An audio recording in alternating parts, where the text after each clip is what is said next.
The Big E Sports Show. Yeah, we got it going on, The fastest hour in sports entertainment. We don't just talk about the headlines. We bring you some of the most engaging and colorful guests each and every episode for your listening pleasure. Now, without further ado, here's your host, Elissa Walker-Campbell.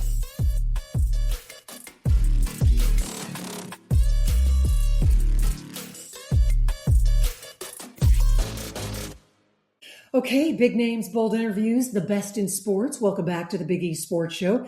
I'm your host, Elissa Walker-Campbell, and our next guest has covered sports for decades. He is one of the most respected voices around the San Antonio Spurs, serves as a correspondent for Field Level Media. That's right, we're going to talk some NBA playoffs, and also we're going to talk a little golf and take time to tee it up. Always a true pleasure when we have a chance to visit with Steve Habel on our program. Steve, it's been way too long.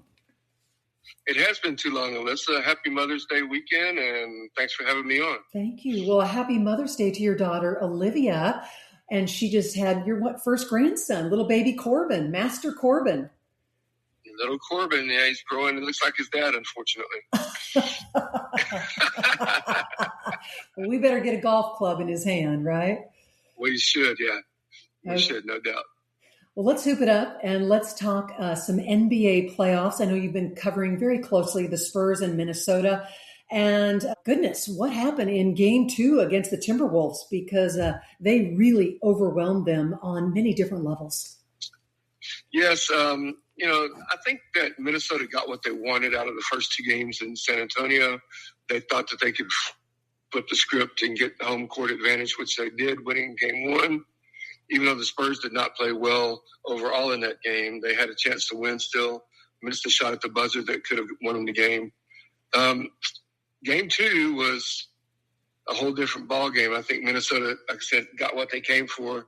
And after the Spurs kind of swamped them in the second quarter where they built a 24-point halftime lead, Minnesota kind of mailed it in after that. But there's a lot of great comparisons, a lot of great one-on-one matchups going on in that series. It will be interesting tonight when we see Game 3 of that, how San Antonio comes out on the road playing against the Timberwolves. Timberwolves have a lot more playoff experience, obviously, than the Spurs.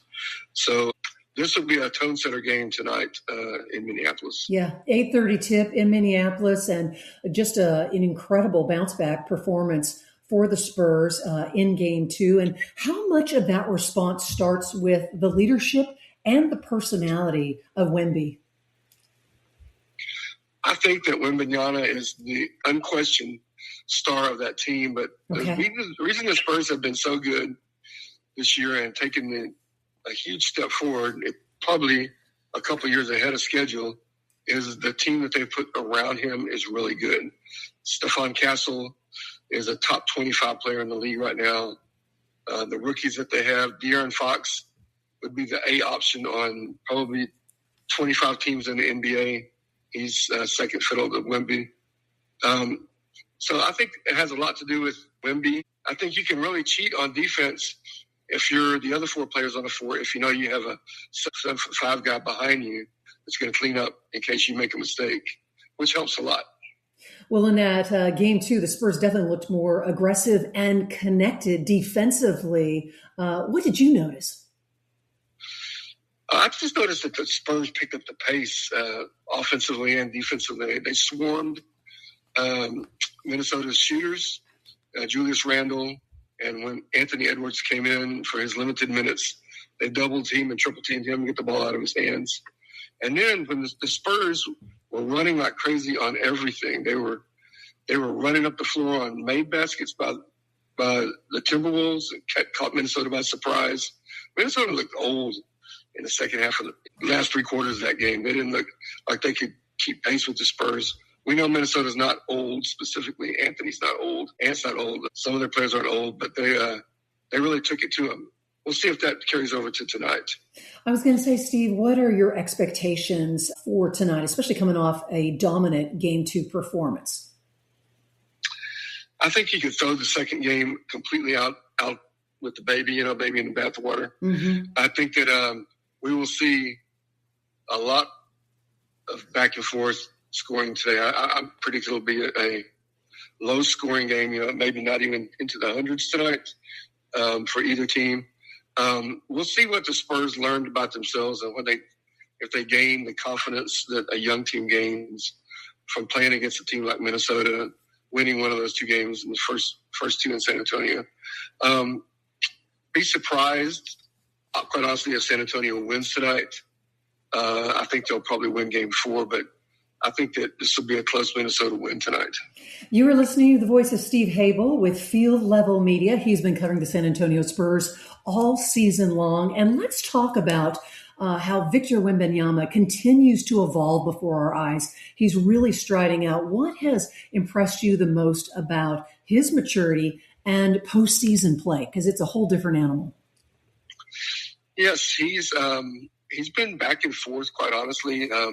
In game 1, he was a force defensively. He had 12 block shots, which was the NBA record for a playoff game.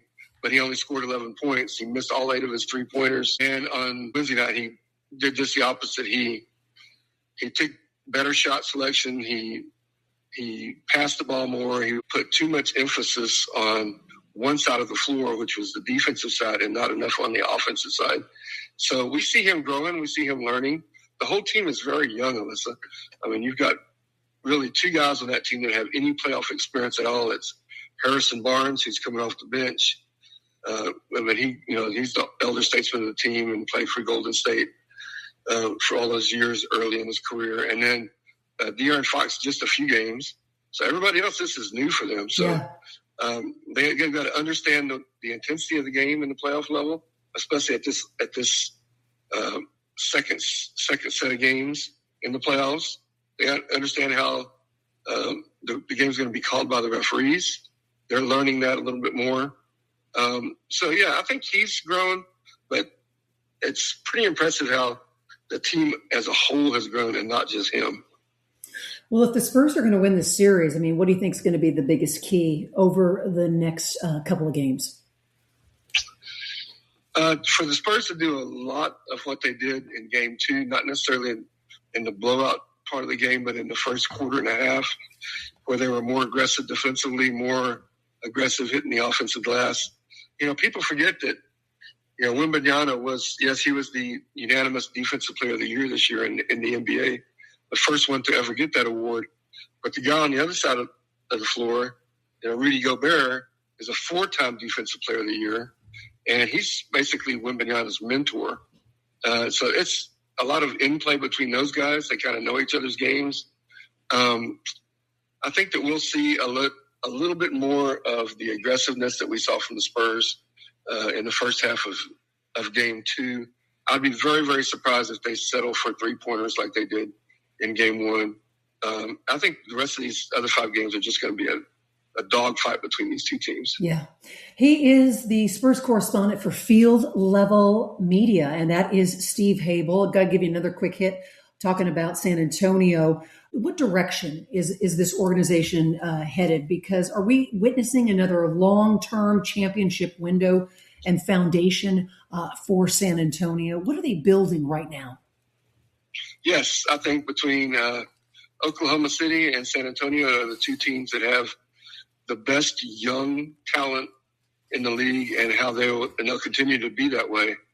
I mean, San Antonio's got a slew of draft picks, just like Oklahoma City does, that they're waiting to draft players, and they've done a great job. They've got the last 2 rookies of the year on that team, Wembanyama and Castle.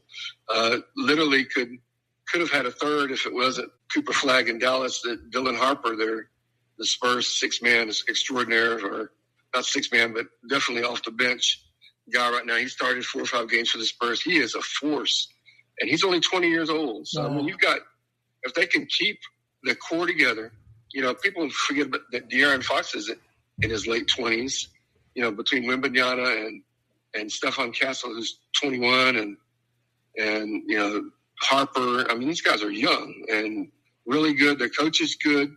Mitch Johnson has all the great attributes that a great young coach brings to the floor, while carrying all the stuff he learned from Greg Popovich.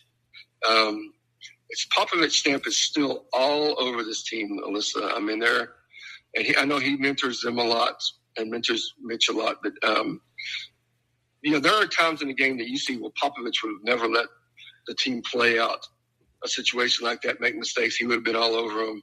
And Mitch is a little bit more liberal about that. But, it's really a team on the rise. I think way ahead of time, by the way. Spurs Timberwolves tonight, 8:30 Central Time. Looking forward to that. We're going to do a quick crossover and give me a hit on this amazing website that you contribute to on a weekly basis, and that is golfdaily.com. There's some great stuff on there that you have highlighted. Of course, Comanche Trace in Texas Hill Country, and among other things, right? Yeah, I'm actually the owner and publisher of that website. I've had it since 2013. All golf news all the time. We do golf travel and golf course reviews. We talk about just basic stuff for news about golf, and we talk about equipment and stuff like that. So, yeah, it's worth taking a look if you're into golf. That's one of the other things I do is I think I'd rather do that full-time if I could, unless I just play golf all the time. But wouldn't we all? Absolutely. There's about 2 or 3 things that I'd like to do and do nothing else, and golf is one of them. Yeah, absolutely. Well, Steve, listen, thank you so much for carving out some time and joining us this weekend, and I look forward to catching up with you again real soon. Thank you. Thanks for having me, Lonnie. You bet.